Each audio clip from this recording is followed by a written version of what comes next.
Okay, well, I'm a lecturer at the School of Nursing and Health Sciences, and I'm responsible for public involvement within the curriculum and also skills and practice for Part 3. So this talk today, I'm going to give you some information about my background, where I came from, because I've been on a long journey to get here. Could you ask him to go to that side of the pole? Sorry? Could you come to the other side of the pole? So we can see you right? How's that? Is that better? Thank you. Just trying to hide from you.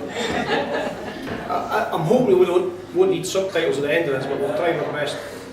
So, I'm going to give you some information about my background, and then I'm going to talk to you about some of the challenges faced by nursing educationists moving forward in the 21st century, certainly with the numbers of students that we have.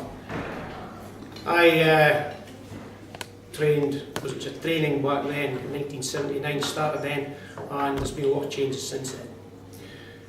What we'll then do is focus on two elements of the current programme that we offer. One's going to look at team building and leadership, and the other element's going to look at public engagement. And then at the end, if I survive, I'm going to talk to you briefly about men in nursing, because there's an initiative trying to increase the number of males coming in the profession.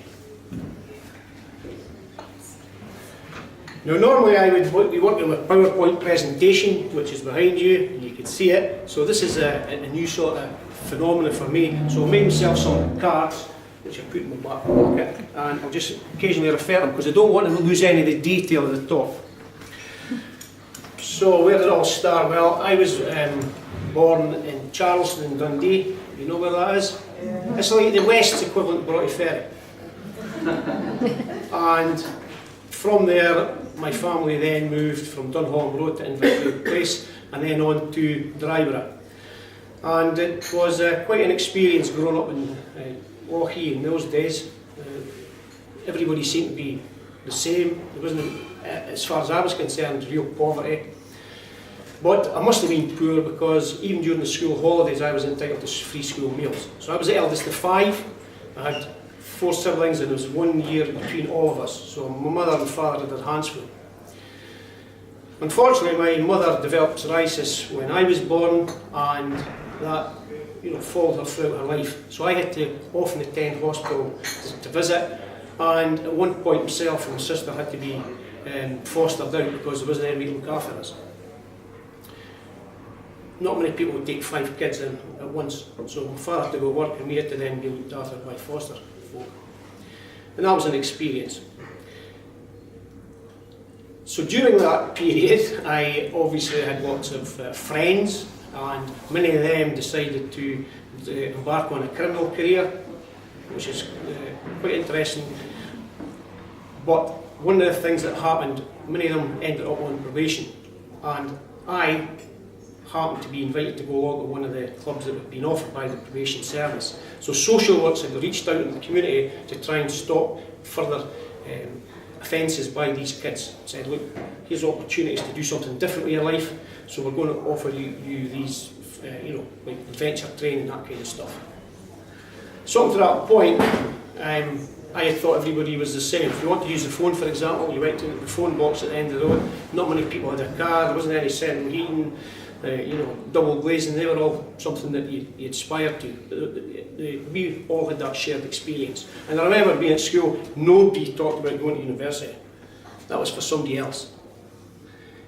Anyway, to cut a long story short, the social work department took us on all these different activities, and part of that process was seeing how they lived. Saw the car, the clothing, talking about their holidays. On occasion went to their house and thought, actually, is this how the other half live? This is the middle classes. I want a wee bit of this. So I planned then at that point to keep away from those heading one direction and try and focus on a different direction. So my mother was quite keen for me to stay on at school, so I did that, and I was able to get enough qualifications to be a social worker.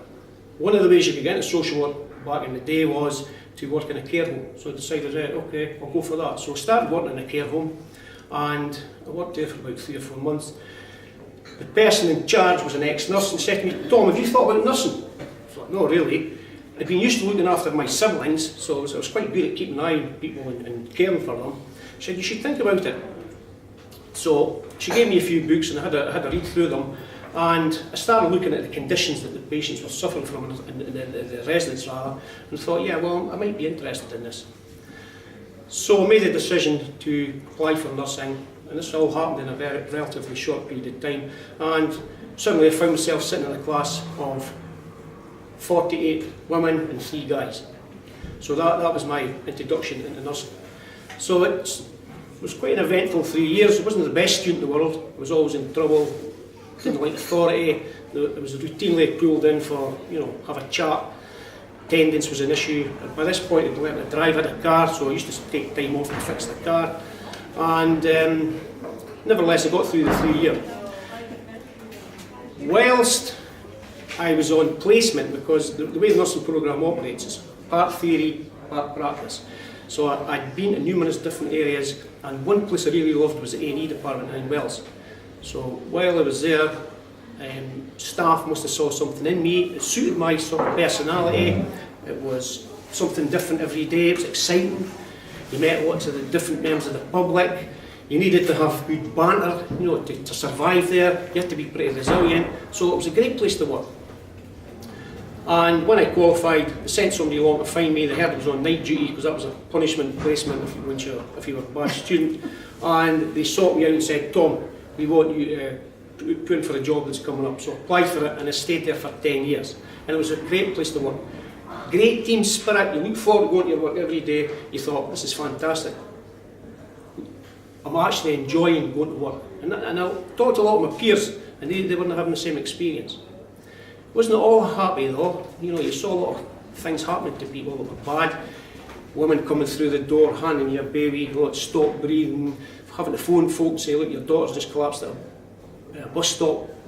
Then you get the story, she's going to be at a party, and the mother had fallen out with her because of the way she was dressed. Turns out the girl's had a subarachnoid hemorrhage. She dies in the department by the time they get there. All these kind of scenarios, so they stick in your mind. Nevertheless, I worked there for approximately 10 years, and then I met my future wife, and she said, well, time to think about a different direction. So I applied to become a clinical teacher. So applied to become a clinical teacher, and at that point, bear in mind I only had an RGN. When you did your 3-year programme, you never got any academic qualifications, you were just a nurse. So that was also part of the register, a registered clinical teacher. So I went away to do that, and built into that programme was a diploma in nursing. So that was my first experience at academia. And I remember the first essay I wrote, it wasn't particularly good. It was more like pop journalistic, and I got feedback, which was a bit disappointing then. But I realised, there's more to this than meets the eye. You have to have a style, and you have to understand the process. So I then became a clinical teacher. I travelled through to Perth every day, came back, and at that time the profession was in a state of transition. They decided to move to an all-graduate profession. So it was incremental. We started with diploma, and then it became the graduate part of it. And all clinical teachers then had to be upgraded to become a lecturer. So all got sent through to Jordan Hill in Glasgow, and we spent a year there. And we were given a certificate in education that allowed you to teach in higher education. So I came back, thought, oh, that's good, I can have a seat now. Unfortunately, oh no, you now need to have a degree to teach to degree level. So I had to then head up to Dundee, it's Aberdeen now, and do a BA in community health. Finished that, and then again was the further escalation. No, you need to now do a master's. So I had to then go away and do a Master of Public Health at Dundee University. So it took me a lot of years. There was a lot of transitioning to have to go through that process, and I often think to myself, well, I was 40 when I got my master's degree. Why is it taking so long? Why did somebody not identify me and that in me at the start and say, you need to do this? So part of the story I'm about to tell you in a minute, that's what I'm trying to do now for kids from MD 20 areas in Dundee, because that's where I came from. I would be in classes in MD 20 people. And give them an opportunity, show them that they have aspirations so they can go on and do something with their life. You with me up to now? Yeah. Yeah? Okay, so some of the challenges. The first challenge is, back in the day when I was a student, any nurses here? Yeah, well, maybe those are as me and mind you. So what happened was, in your programme, there was a lot of what they call chalk and talk. You would have a book, and you would read from it, and write it on the board. You then copied it down, on your piece of paper, and at the end of the week you've got a test. And if you pass the test, you can move on to the next test, and it went on like that. And clinical skills, for example, was taught in a room of 50 folk, and you would get a demonstration. Sage on the stage would show you how to do the skill, and then if you were lucky, you got a chance to practice. But because it's 50 of you and one mannequin, that was kind of difficult. So that was the sort of educational experience I had, and you were meant to pick all these techniques up on placement. But unfortunately, when you went on placement, you often picked up bad habits, depending on where you went. So, fast forward to what we're currently doing. So what we've got now is, instead of having a cohort of 50 students, we have cohorts of 400 plus. This year we're actually down because there's a national shortage. There's a 23% shortage in recruitment this year across the UK. And we now have an intake of 400, and that's split across 2 campuses. So if you imagine 400 students in first year, we've got 460 in second year, and there's 440 in third year. You put all them together, that's a lot of students in the system. And like all big organisations, universities are no different. We've had to operate smarter, and we've have to cut back staffing levels. So we have to be more efficient what we do. One of the challenges is it's now a graduate profession, so you're getting folk coming in and they have to become or develop graduate skills. So one of the things we don't want to do is be spoon feeding them all the time. They have to think on their feet, to be able to initiate things themselves, and they have to engage with the material themselves without having to be chased up all the time. So they're major challenges, but we find that all the time. Students don't look at emails, they don't look at the material before sessions, they pitch up.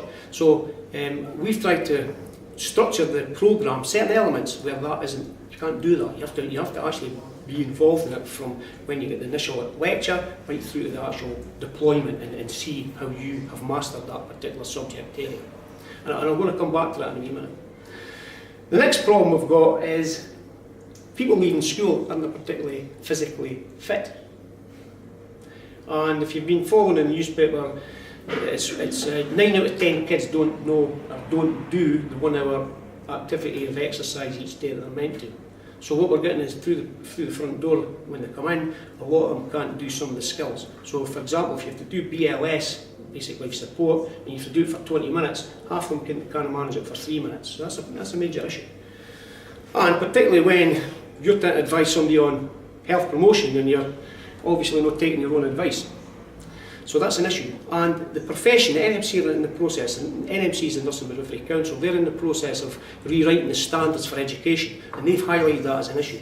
That's a big, big issue. It's because, believe it or not, we're all going to have to work till we're near 70. So it'll be interesting to see how the nurses going through 9 miles front door with their zimmers, head towards the wards. I don't know how that's going to work, because it is a hard job. And everything has been thought through properly, so it's all changed. So there's a physical resilience element, but there's also an emotional elements issue, because a lot of our students that come through now have low mood and anxiety related disorders, and that's not just in nursing, that's across the whole university. So we've now got an army of people trying to solve these problems. Routinely we've got 30-40 students from an intake that have to be temporarily withdrawn because they can't cope with the programme. So that's an issue for the whole society. I can't give you the answer to why that's happening, but there's been several theories suggested. So these elements are important. The other thing that we'll have to do is, again, it's in the NMC's new standards, they're keen on having team building and leadership embedded in the programme. And there's a reason for that, because if you think back to the mid-staffs inquiry, the Francis report, it was clearly identified that poor care related directly to poor teamwork and weak leadership. So we've got to think of ways we could embed that to make sure that our students can be part of the team, understand that, understand the role, and have leadership and able to speak out on behalf of patients. Because at the end of the day, it doesn't matter whether we're trained 1979, 1959, today we've all got the same sort of view of what a nurse should be like in terms of the qualities that we're looking for. So, the first part of the story, team building and leadership. How are we going to incorporate that in a programme when you've got 400 odd students? So the way I've done it is by linking up with 225 Medical Regiment Scotland. The Army are experts in team building and leadership. And we're not marching them about and having them salute put them through the salt course. What we've done is we've created a series of activities where they have to go around command tasks, and the command tasks are designed to galvanise them as a unit, so they stick together.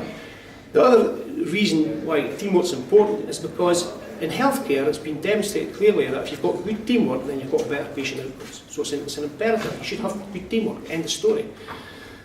So we have hooked up with 225 Medical Regiment, and they have bases in Dundee and also in Glenrothes. So what happens in first year, as soon as the students come through the door, so they come in for the first 3 blocks of theory before they go on the 3 blocks of practice, we organise exercise team spirit for the students. So it's based up in Dalkeith Road in Dundee and over in Glenrothes. So the 5 students go to Glenrothes to do it, the Dundee students come to Dundee, up at Dalkeith Road. And they then work around the command tasks. Once they've finished that exercise, we evaluate it, and the feedback's come back very positively. We then wait until they're at the end of first year, moving into second year, and we do another exercise called Exercise Team Resilience. Now, these command tasks are all about team building and leadership, but they've also got embedded within them elements which create physical exertion, which means you develop physical resilience, because you have to run around them and do them. They're hard, they're not easy. And you need emotional resilience, because part of the process of being in a team is listening to other people, okay, not having your views considered. There might be a challenge at that particular stand, and then as you move on, you have to then bounce back quickly, and that's what emotional resilience means. It's being able to bounce back from a negative event, which you have to do a lot in nursing. So team resilience is based around the major incident, and again it's based on a proper incident. So you've got medical planning, you have to build a medical facility from scratch. It's a big army tent, so the 4 of them have to build that, lay it out the way it's meant to be. You then do triage, so you go in a big massive tent that's full of smoke. They've got a fogging device, there's 10 people in there, you have to retrieve them one by one, you have to triage them. So you code them T1, T2, T3, depending on the severity of their condition. And you have to do that under a time pressure, because both of these are run as a competition. So there's all these different elements within it. There's a trauma element, there's a medical calculation element, there's all these different things. And then by doing that, the students having that related theory at that point, they've just touched on it, it flags up in their mind that these are important things and I need to be able to do these as I move forward in the programme. So the plan is hopefully to follow that up in third year and complete that exercise, but doing it at a major field hospital. So it's a major event, and it's got different field elements. Now, when I say it's in a field, but we've also got fields of nursing, so that's adult, mental health and child. So we'd have to have elements embedded in it that meets those students' needs. Okay, I'm going to have a drink. How we do for time? I usually spend my time. You're about 20 minutes in. Okay, right, here we go then for the second part. So the next part's public involvement. So in order to make the programme realistic and authentic, we involve the public in our teaching. So we ask members of the public to come and know us. I notice we've got some simulated patients from Nine Wells here. Yes, so we've got... I actually do it in St Andrews. Okay, in St Andrews. So we ask for folk to volunteer to be simulated patients, but the School of Nursing have additional simulated patients. We've got secret cashier simulated patients. And the reason we've recruited different folk is because generally it's hard to get people during the day unless they're retired. And often they're ex-professional. So what we've tried to do is we've tried to cast our net a wee bit further. So in third year we're looking at non-technical skills. So we'll focus on technical skills in first and second year. So they're things like taking a pulse, blood pressure, temperature. Non-technical skills are things like decision making, situational awareness, team building and communication. They're called soft skills, but they're very important because patient safety depends on them, being able to do them. So what we've done is we've hooked up, we've collaborated, and we've got partnerships now with the Dundee International Women's Centre. So we'll have folk who are from a black and minority ethnic group coming in. They've got 500 women on their books. Often they find it difficult to get work because they don't recognise their qualifications in the UK, and they often lack an opportunity to practice their English. So we have them come in. Now, rather than me say, right folks, here's what we want you to do, there you are, read that and play this part, we've said to them, we would like you to tell us what the situation is out in your community, and we will then generate the scenarios based on what your experience is. So they generate the material. When we deliver the session, they provide the students the feedback. So they're part of the team. So when we run these immersive, what they call immersive simulations, it's a whole team approach. So we've got all the different elements that we'll bring in, facilitators, there's got clinical staff, academic staff, and the students, and we then provide, will allow the opportunity to provide feedback. So they're directly involved in delivering the programme. So we've got folk from the Dundee National Women's Centre, we've also got folk from Castle Huntly Open Estate. Do you know where that is? Yeah? So that's an open prison, and what we've done there is we've teamed up with the staff in the health centre, and we've said to them, look, could you identify any folk that would be willing to volunteer to come and be simulated patients? So they come along, and we've been working together now for about 3 or 4 years. We've had over 100 odd simulated patients from Castle Huntly. No any problems at all, they're superb, staff love them, they say they're great, they're authentic, they bring a realism to the situation that's quite difficult to find. They've got a lot of experience in some of the areas we're looking at, sexual health, substance misuse. We'll have them coming in for diabetic simulation. Some are diabetics, some have had amputations, this kind of stuff. So they're fantastic. They've been great, they've been a revelation. And the final group we use are kids from what we class as MD20 schools. Now MD20 schools are multiple deprivation zones in Dundee. So they're the 20% of schools where you've got low uptake in higher education. So we're targeting those schools, and there's a project called Lift Off which goes in, identifies kids who've got potential, says, right, have you ever thought about a career in nursing, or have you ever thought about a career doing this? And it says to them, you need to think about that carefully, these are the qualifications you need. And then they try and hook up with organisations to give them an opportunity. So that's where I come in. Because I'm running these immersive simulations, they're on an industrial scale. It takes 6 days to process the whole intake of students on both campuses. I can offer kids from school an opportunity to be a nurse for a day.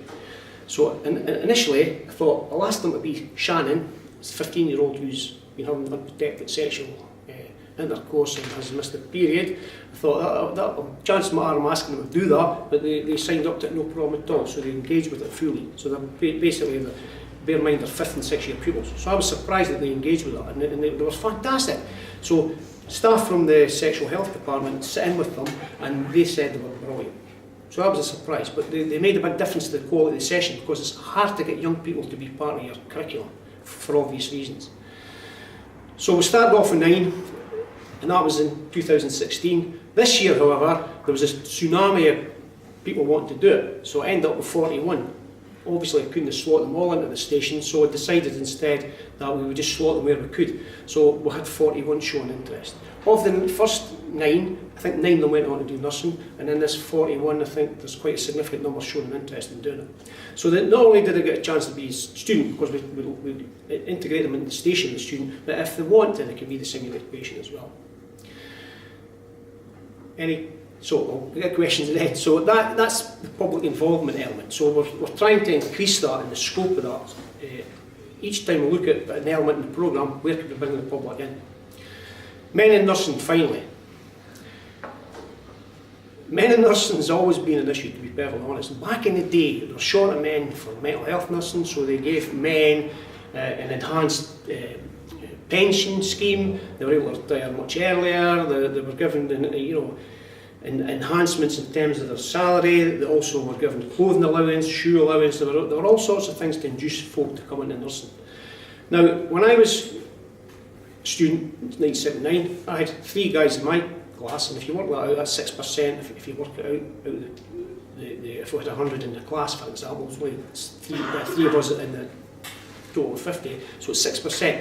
Today it's running about 8%, and the plan is to increase that significantly. Because you're only targeting or recruiting from half the population. If you think about it, the majority of folk are women. So we need to think about that. And I think it's tied in with the whole question about masculinity and what it is to be a man, and whether you can do that job properly. But when you speak to patients, they say, oh, they like a male nurse. And even the term male nurse is actually quite strange. Why would you say male nurse and a female nurse? So that's what they'll say to you, but they enjoy that sort of banter in the ward. Certain things you obviously can't do, but there's a different dynamic to that relationship with patients. So, going back to my story about the army, one of the other things we've been doing is working with the Development Young Workforce for Dundee and Angus, and they heard about the activities with 225 Medical Regiment, in particular Team Spirit, because they've got a problem in transition from bringing kids in from primary school into secondary school. Because it's at that point they notice that there's often issues with their mental health and slotting in and fitting in and feeling part of something. So they said to me, would you be able to run something like that based on the model for kids at school? I thought, okay, let's have a look at it. So we decided that we could. So we went back to them and said, yeah, let's do it. We'll use the same command tasks, we'll give it a health focus, or a caring focus, and we'll run it. So last week we ran it up in Webster's High in Kirriemuir with 200 participants. They really enjoyed it. It was interesting to say the least. Some of the kids, and some of them were superb. I recruited 5 child field students to participate because it's about recruitment long term. If you've got a high profile, you're in there routinely, then they see us and associate us with the nursing profession. The challenge I've got is getting men to come and help, male students to come in and participate. And when I looked at the figures for lift-off, of the 41 and the 9, not one of them was a male. They were all females. So what we've done is we're going to then work on that, we're going to cascade that down. We've already had feedback from the school, they thought it was fantastic, and we're now going to pilot it at St Paul's in Dundee. So we're now going to roll that out. The only challenge I've got is how I'm going to service that with students. But I'm thinking if we do service it, what we can do is we can embed that experience into some sort of authentic piece of assessment. So it's actually based on a real life event, so it makes it realistic for students. Rather than trying to give them a theoretical piece of work, you're actually going to base it on a reflective piece where they've actually had to work with kids in a school environment. So that's the plan. Further on, because the children are young, the military can't be involved if you're under 14. So they're planning on coming in with us, in 3rd or 4th year, and we'll do something like Team Resilience, which is going to be more focused and it'll be more challenging. And the plan is to continue that process through the different stages of the child's transition through the state system. And hopefully by the time they're ready to leave, there'll be aspirations there that, yeah, I want to be a nurse, or I want to go into a career in caring. How are we doing for time? That must be it. Yeah. Okay folks, thanks very much. Right.